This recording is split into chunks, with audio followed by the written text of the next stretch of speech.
Bismillahirrahmanirrahim. Assalamualaikum warahmatullahi wabarakatuh. Innal hamdalillah nahmaduhu wa nasta'inuhu wa nastaghfiruh wa na'udzu billahi min syururi anfusina wa min sayyiati a'malina may yahdihillahu fala mudhillalah wa may yudhlil fala hadiyalah. Asyhadu an la ilaha illallah wahdahu la syarikalah wa asyhadu anna Muhammadan abduhu wa rasuluh la nabiyya wa rasula ba'dah. Allahumma shalli wa sallim wa barik ala Muhammad wa ala alihi wa ashabihi ajma'in, amma ba'd. Qala ta'ala a'udzubillahi minasyaitonir rajim. Bismillahirrahmanirrahim. Qul a'udzu birabbin nas malikin nas ilahin nas min syarril waswasil khannas alladzi yuwaswisu fi sudurin nas minal jinnati wan nas. Wa qala aidan wa qala ta'ala aidan inna syaitana lil insani aduwwum mubin. Wa qala Rasulullah sallallahu alaihi wasallam inna syaitana yajri min ibni adama majradami wa inni khasyitu wa inni khasitu ayaktifa fi qulubikuma syai'a au qala syarr. Saudaraku yang dirahmati Allah Subhanahu wa taala,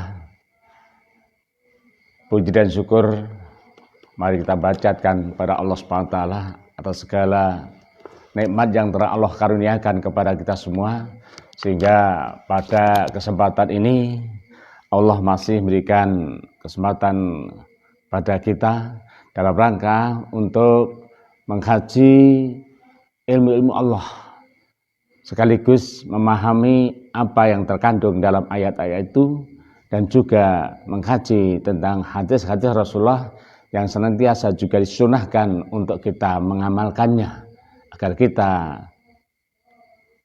melakukan seperti yang disunahkan atau yang dicontohkan oleh Rasulullah SAW.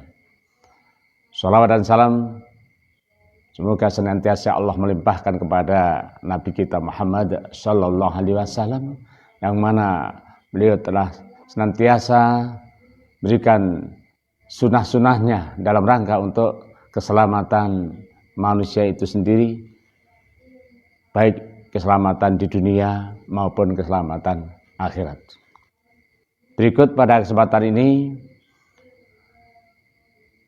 masih kita sampaikan, meneruskan tentang tafsir daripada Suratul An-Nas, yang mana pada kesempatan yang lalu kita sudah menyampaikan, kita peringatkan kembali bahwa manusia memiliki musuh yang sangat-sangat membahayakan, yang akan menjerumuskan diri manusia itu sendiri apabila manusia itu termakan oleh bisikan-bisikan setan, yang senantiasa itu merupakan satu musuh yang sangat-sangat membahayakan, sehingga sampai Allah berfirman inna syaitana lil insani aduwwum mubin.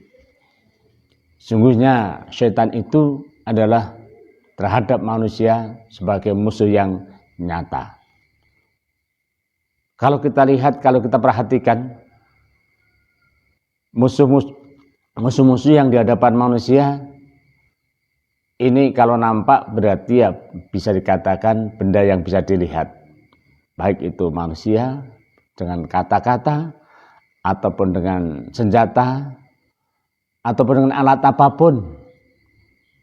Apabila pada waktu perang itu banyak diantaranya yang menggunakan senjata-senjata yang nampak oleh mata manusia, tetapi ini belum merupakan satu musuh yang membahayakan, meskipun bisa juga membunuh ataupun terbunuh, menyakiti atau menyakitkan, melukai atau dilukai. Sedangkan musuh yang satu ini adalah sangat-sangat halus, seperti yang saya katakan, lebih halus daripada air yang halus, lebih halus daripada air. Kenapa? Setan adalah terhadap manusia itu sebagai musuh yang nyata. Saudaraku yang dirahmati Allah SWT, sehingga musuh yang mengakibatkan seseorang itu terjerumus kepada suatu perbuatan, suatu tindakan, sehingga menjerumuskan daripada manusia itu kepada perbuatan-perbuatan yang terlarang, yang berdosa, yang dilarang oleh Allah SWT ataupun dilarang oleh Rasulullah SAW. Saudaraku, sehingga kita memang harus sangat-sangat berhati-hati dalam kita menghadapi musuh yang satu ini. Karena musuh ini adalah tidak tampak. Karena musuh ini adalah senantiasa membisikkan, menggoda di dada manusia, di hati manusia, yang sangat-sangat manusia sendiri kadang lihat tidak terasa bahwa sebetulnya itu merupakan satu bidikan, bisikan daripada setan itu sendiri. Nah, sekali lagi, setan merupakan musuh yang sangat nyata. Kalau dibidik oleh setan, setan senantiasa membidik untuk membisikkan daripada hati manusia itu sendiri, akan diarahkan kepada neraka.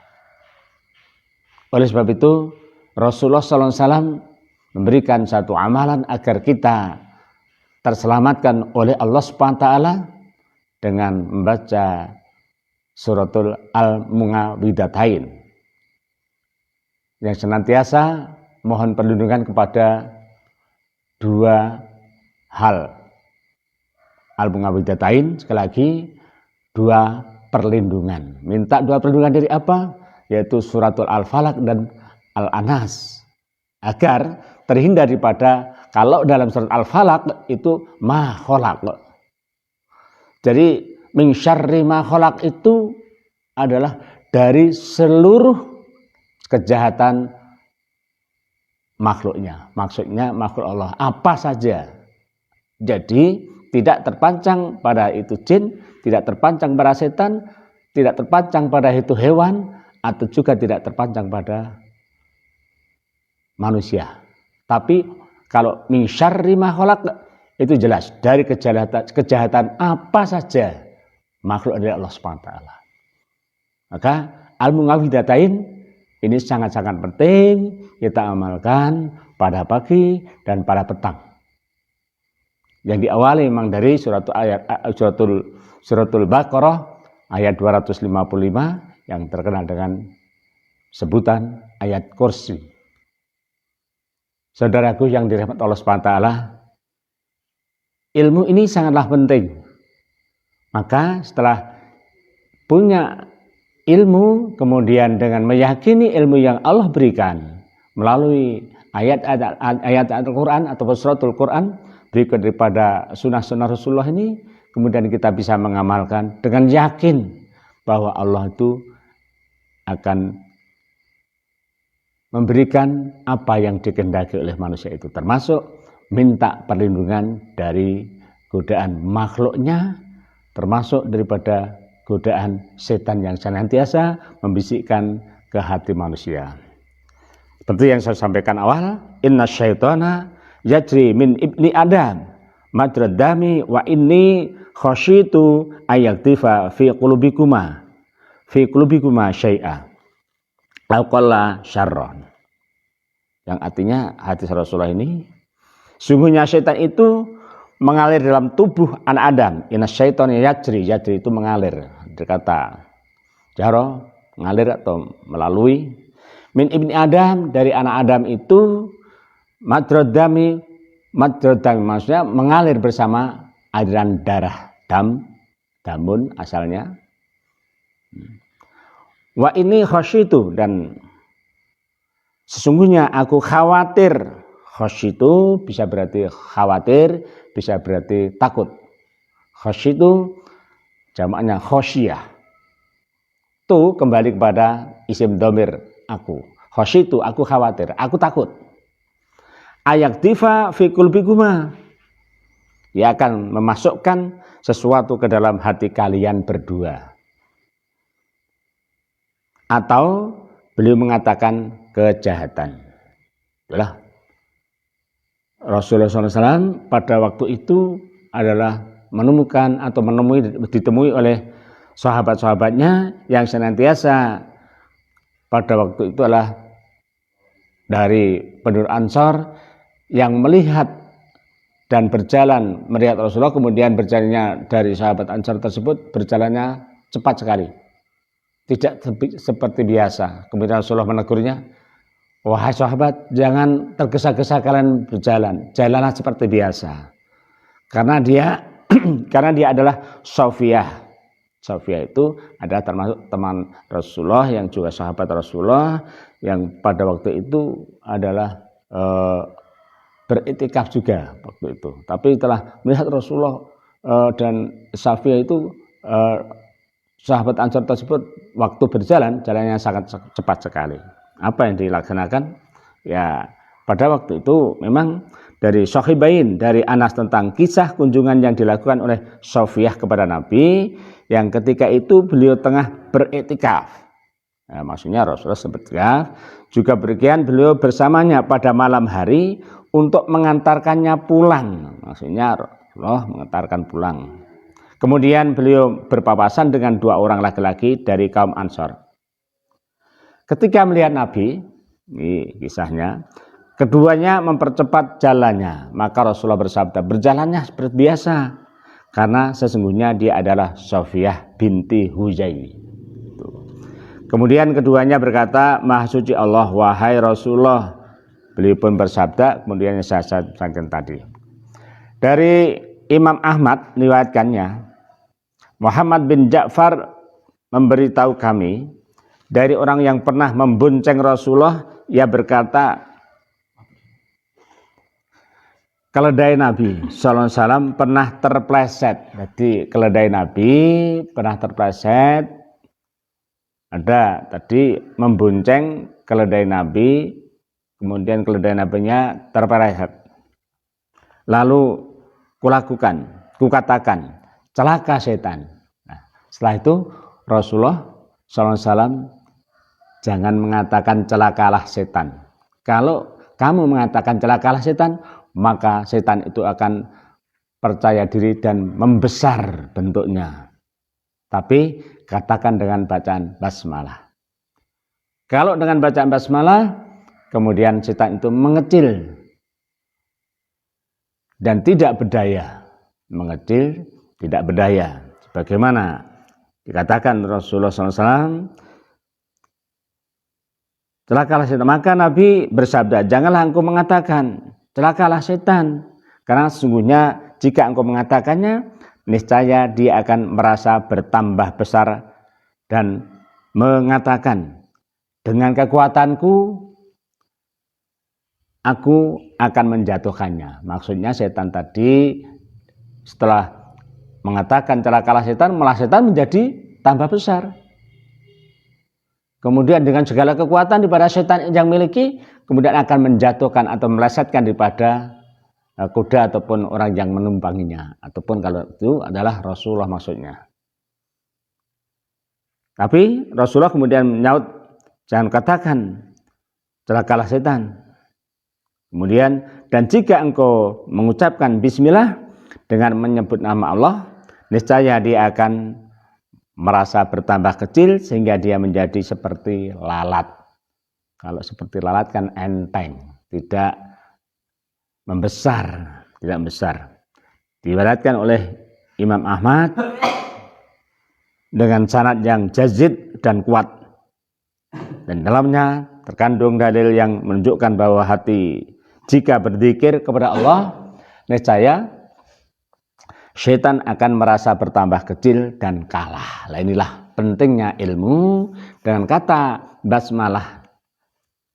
Berlindung kepada Allah Subhanahu wa taala, menyebut zikir kepada Allah Subhanahu wa taala dengan bismillah saja, kemudian mengakibatkan syaitan menjadi kecil tak berdaya, bahkan dikatakan sebagai lalat. Kalau lalat menghinggapi daripada kita, kita pun ringan. tidak merasa berat, sehingga dikatakan menjadi ringan sekali lagi.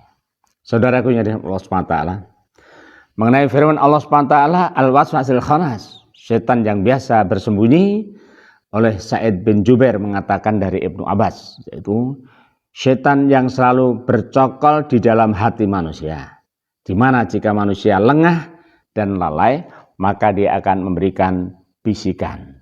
Dan jika manusia itu berzikir kepada Allah, maka setan itu akan bersembunyi. Jadi kalau berzikir kepada Allah, menyebut asma Allah, setan itu akan tidak nampakkan diri, tidak mengeluarkan kekuatannya. Tapi kalau tidak berzikir kepada Allah, maka setan itu mencokolkan diri untuk selalu membisikkan. Sehingga sekali lagi, zikir pada Allah sangatlah penting terhadap musuh yang satu ini, yaitu setan. Sekali lagi, apabila berzikir seseorang itu, maka setan akan tersembunyi. Tapi kalau tidak berzikir, setan akan bercokol dan membisik-bisikkan di hati manusia itu sendiri.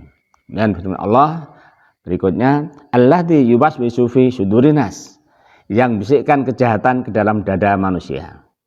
Tafsirnya, apakah yang demikian itu khusus pada anak Adam saja, sebagaimana yang tampak pada lahiriah, atau mencakup anak Adam dan juga jin?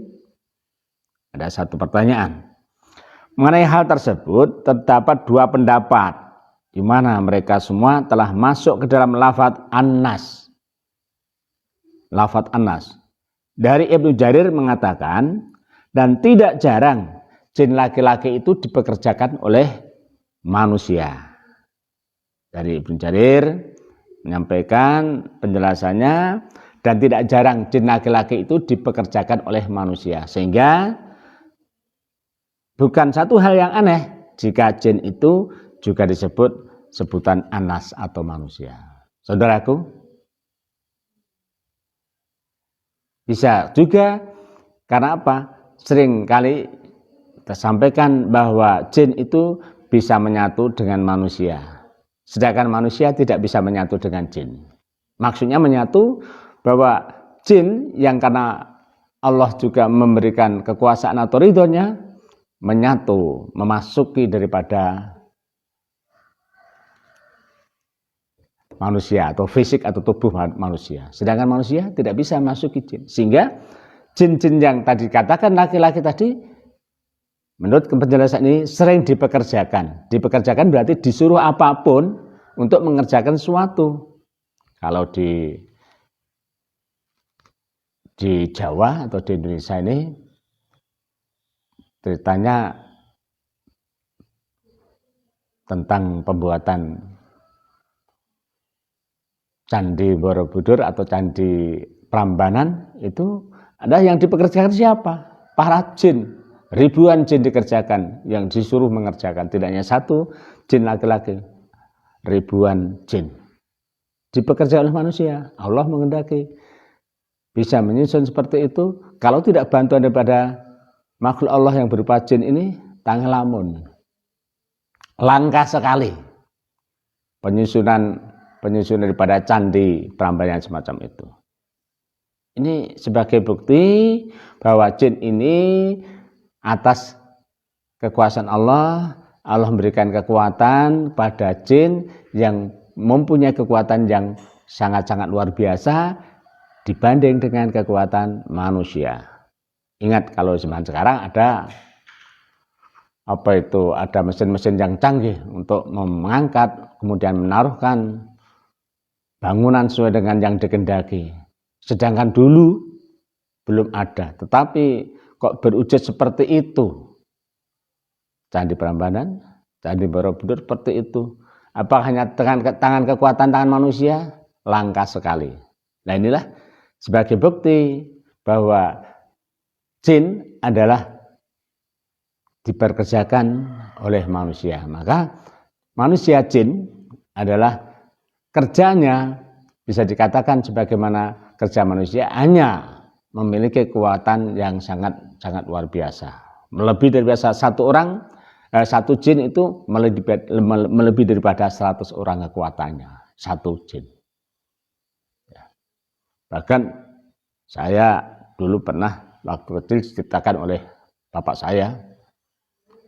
Pada waktu itu rumah saya masih sekitar tahun 65, 70-an lah. Sebelum 70-an itu masih dari bambu, maksudnya gedek, meskipun besar tapi dari gedek bambu itu nama. Lah, ceritakan Bapak, tadi malam ada jin yang kosot.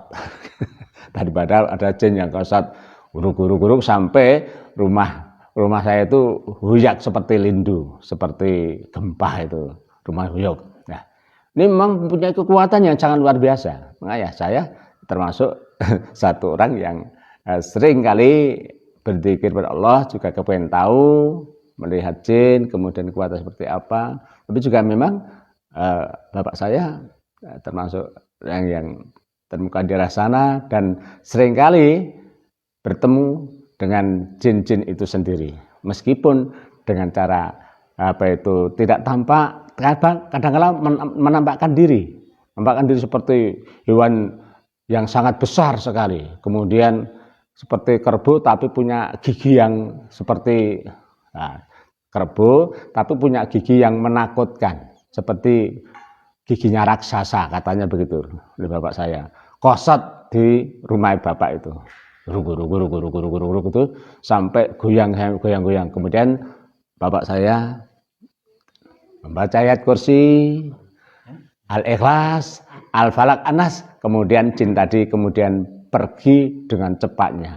Nah, ini sebagai bukti, bukan hanya ini karena kisah saja, cerita saja, bahwa bapak saya pernah bercerita semacam itu. Inilah pengalaman yang saya peroleh dari ayah saya pada waktu itu. Sehingga jin sekali lagi diperkerjakan oleh manusia. Tidak aneh kalau penyusunan sekali lagi Candi Prambanan, Candi Borobudur itu dikerjakan tidak hanya oleh manusia, tapi dipekerjakan oleh jin Allah SWT. Siapa di antaranya? Ya jin-jin yang dikalahkan oleh manusia, benar ditaklukkan manusia. Bagaimana? Nabi Sulaiman alaihissalam. Nabi Sulaiman alaihissalam diminta oleh Raja Bilqis mau dipersunting sebagai istri, tapi Ratu Bilqis meminta agar istananya yang berada di tempat Ratu Bilqis dipindahkan ke tempat Raja Sulaiman atau Nabi Sulaiman. Kemudian Nabi Sulaiman mempunyai mempunyai tentara yang dari jin itu sendiri, kemudian diangkatlah pada istana Ratu Bilqis, diangkat ke tempat Nabi Sulaiman. Nah, inilah sebagai bukti apa yang disampaikan oleh Ibnu Jarir tadi. Kemudian firman Allah SWT, minal jinnati wanas, dari jin dan manusia. Apakah yang demikian itu sebagai penjelas bagi firman Allah yang bisikkan kejahatan ke dalam dada manusia? Kemudian dia memperjelas mereka di mana dia berfirman. Maksudnya Allah SWT dari jin dan manusia, yang demikian itu memperkuat pendapat kedua. Maksudnya pendapat daripada sahabat yang memperjelas tentang lafaz An-Nas tadi. Jamaah yang dirahmati Allah SWT.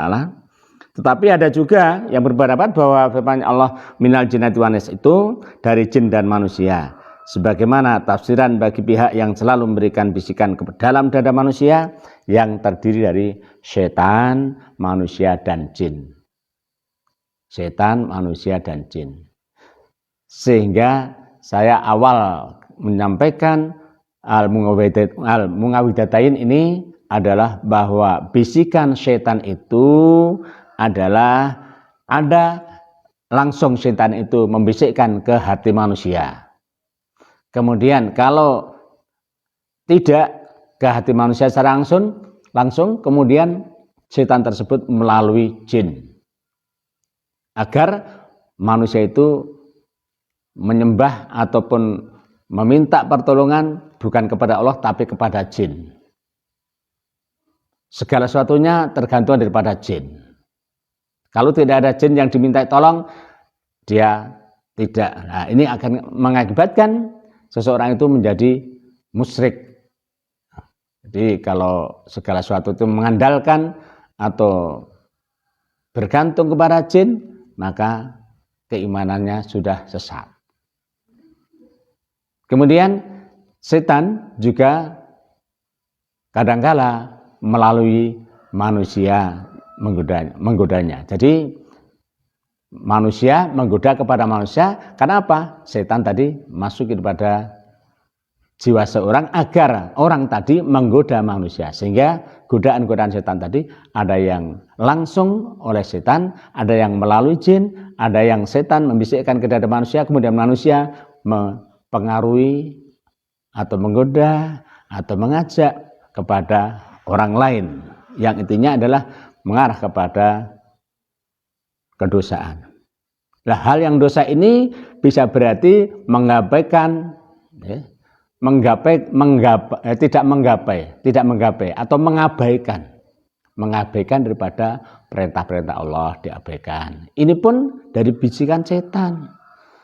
Seseorang tidak mau puasa, tidak mau sholat, tidak mau berbuat baik, bisa jadi juga meskipun nilainya bagus, nilainya baik, meskipun seorang itu juga tahu, tapi karena kadar keimanannya juga masih rendah, bisa juga enggan memakmurkan masjid, enggan berjamaah. Ini termasuk diantara dari godaan atau bisikan setan yang secara langsung melalui telinga ataupun hati seorang itu, yang kemudian telinganya meskipun mendengar tapi tidak mendengar. Inilah setan dalam menggoda manusia. Sekali lagi, setan menggodanya secara langsung ke hati manusia. Ada yang setan melalui jin, berarti masuk ke jin, kemudian jin itu agar mempengaruhi pada manusia. Ada lagi yang setan masuk daripada hati manusia, kemudian manusia yang dirasuki setan tersebut mengganggu, menggoda, membisikkan daripada manusia lain. Kemudian pada suratul Al-An'am ayat 112 disampaikan oleh Allah Subhanahu wa taala, wa kadzalika ja'alna likulli nabi aduwan syayatinal insi wal jinni yuhi ba'duhum ila ba'din juhrufal qawli ghurura, yang artinya, dan demikianlah kami jadikan bagi tiap-tiap nabi itu musuh.